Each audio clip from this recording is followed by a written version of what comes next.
My Summary of Learning by Bowie Poche, the evolution process of my current understanding of curriculum and pedagogy.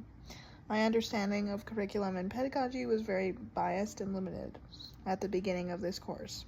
I thought that our curriculum was mostly created and developed by people who have been in the classroom and have the students and their learning in their best interest. As class continued and I learned more about the theories of curriculum and how it was created, I realized that our curriculum is mostly based on common sense practices and doesn't have the students' best interest in mind, nor are the teachers considered much at all in the creation of our curriculum. This is because the way our curriculum is built by the government to build students to be more adaptable and suitable for the workplace and economy by pushing standardized testing and measuring success by unreasonable standards of academic achievement and performance that are not built for everyone in mind, especially students with exceptionalities.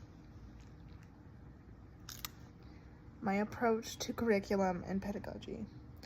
My main role is to make sure that all my students are successful and understand what is being taught within the curriculum and know that our curriculum has inherent biases. It may not make sense to every student right away, and that doesn't mean that they aren't going to learn.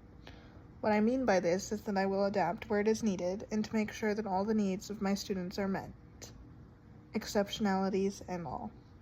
I approach this curriculum with an open mind that I may need to rearrange and make adjustments as needed for the students in my classroom, as well as making sure all aspects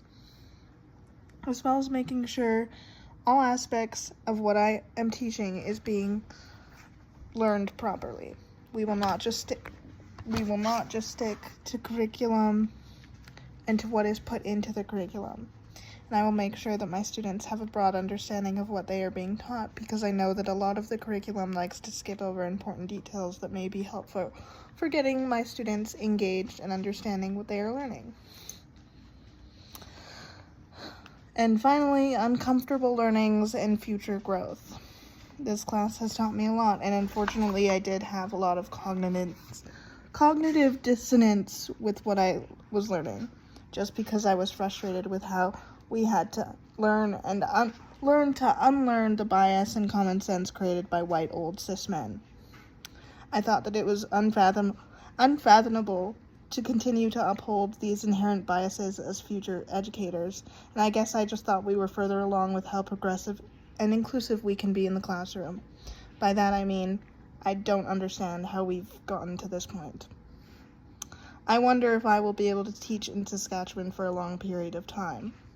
With the pronoun law still in place, as a transgender lesbian who is gender diverse and very outwardly queer, I just don't know in good conscience if I can uphold these unreasonable and cruel standards that teachers are being held to right now. I'm going to be the change that I need to see in this world, but I'd be lying if I said this wasn't discouraging, to say the least. We are censoring everything that is real and abandoning it in all authenticity to ascend into fascism and bigotry. I thought we were getting closer and closer to a united front, but if we keep taking these steps backwards, then we aren't going to get anywhere, and always leaving it up to the future generation to fix everything is lazy and cowardly. Because now I have to fix years and years of ignorance and bigotry while still fighting in my current time. Thank you, that is all.